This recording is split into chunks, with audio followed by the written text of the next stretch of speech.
अस्सलाम वालेकुम नाज़रीन, एक नई वीडियो में खुशामदीद।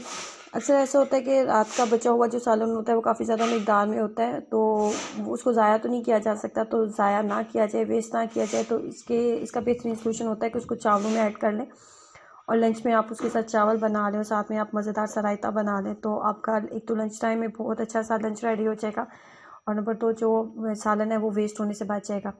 तो मेरे पास था आलू गोश्त का सालन पड़ा हुआ, तो मैं उसके साथ बनाऊंगी चावल। ये तकरीबन 2 प्याली के करीब मेरे पास सालन है और ये बीफ और आलू है और इसका मसाला जो है ये बच गया था, तो इसके साथ हम चावल बना लेते हैं। 2 प्याली के करीब मेरे पास सालन है, तो इसके अंदर मैं ऐड करने वाली हूँ चावल।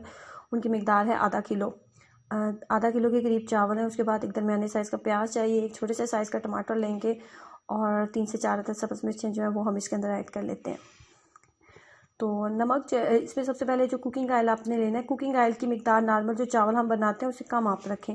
कुकिंग ऑयल की मिकदार बहुत ज़्यादा आप ना रखें। 1/4 कप के करीब कुकिंग ऑयल जो होगा वो काफ़ी होगा। उसके बाद एक मीडियम साइज़ का प्याज ऐड करने के बाद प्याज जैसे आपका लाइट गुलाबी होने लगा है, तो उसके बाद इसके अंदर मैंने डाल दिया गरम मसाला। हाफ़ टी स्पून के करीब इसके अंदर गरम मसाला ऐड करेंगे और उसके बाद इसके अंदर ऐड करेंगे नमक। नमक की मिकदार आप किस हिसाब से रखेंगे, चावल के अंदर हम डालने वाले हैं सालन, तो नमक का हम सिर्फ चावलों की मिकदार के मुताबिक रखेंगे। जैसे आधा किलो चावल है तो आधा किलो चावल के अंदर 1.5 चाय वाला जो चम्मच होता है, 1 चाय वाला चम्मच आप फुल भर के डाल लें, दूसरा आप हाफ डाल लें। बस इतना नमक जो है वो काफ़ी होगा। आप जिस हिसाब से चावल ले रहे हैं फिर उस हिसाब से आप जो नमक है उस हिसाब से आप एडजस्ट कर लें। उसके बाद एक छोटे साइज़ का टमाटर मैंने ऐड किया है। टमाटर को आप थोड़ा सा ज़रूर आप गला लें, वरना टमाटर जो है प्याज में वो चावलों में अलग से नज़र आता रहता है। तो प्याज थोड़ा टमाटर जो है थोड़ा जैसे नरम हुआ है उसके बाद हमने इसके अंदर सब्ज़ मिर्चें ऐड कर देनी है। सब्ज़ मिर्चें ऐड करेंगे और अब यहाँ पे करेंगे मसाले की अच्छे तरीके से बुनाई, ताकि जो टमाटर और सब्ज़ मिर्चें थोड़ी नरम हो जाएं। और उसके बाद हम जो है सालन हमारे पास मौजूद था वो सालन हम इसके अंदर ऐड कर देते हैं।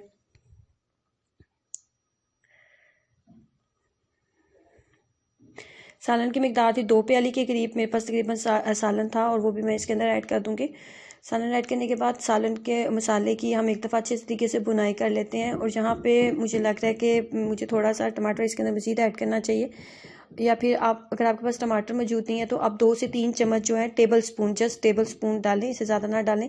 2 से 3 टेबल स्पून आप इसके अंदर जो है दही के ऐड कर लें। मैंने भी इसके अंदर 2 टेबल स्पून जो है दही के ऐड कर लिए हैं।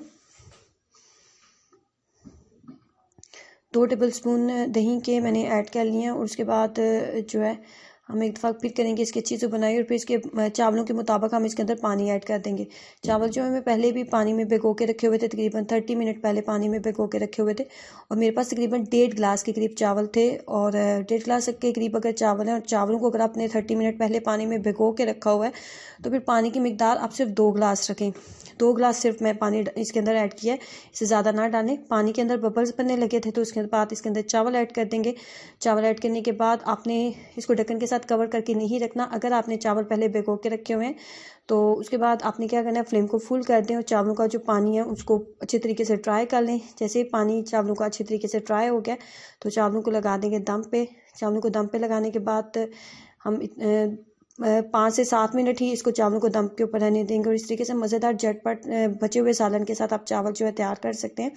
मेरे पास जो सालन था ये देग का सालन था, देग का सालन था। और देग का सालन आपको पता है कि बहुत ज़्यादा स्पाइसी होता है और उसमें कुकिंग ऑयल घी वगैरह बहुत ज़्यादा इस्तेमाल किया जाता है, तो इसलिए मैंने इन चावलों में मसाले वगैरह ज़्यादा ऐड नहीं किए। और वैसे भी जो सालन हम बनाते हैं उसमें मसाले वगैरह तो हम ऐड करते हैं, तो अगर बचे हुए सालन के साथ आप चावल बनाने वाले हैं तो बहुत ज़्यादा मसालों का आप इस्तेमाल ना करें। अगर उसके अंदर भी बहुत ज़्यादा लहसुन अदरक या मसाले आप ऐड कर दोगे तो इससे आपका चावलों का जो नेचुरल टेस्ट है वो तो आपको आएगा ही नहीं। तो इसलिए जितने कम मसालों के साथ आप इस तरीके से बनाएंगे आपको इतना ज़्यादा अच्छा और टेस्ट आपको इस चावलों का फील होगा। तो बचे हुए सालन के साथ चावल कैसे बनाते हैं सो ट्राई कीजिएगा और अपना एक्सपीरियंस ज़रूर शेयर करें। वीडियो को लाइक करना और चैनल को सब्सक्राइब करना मत भूलें। अल्लाह हाफिज़।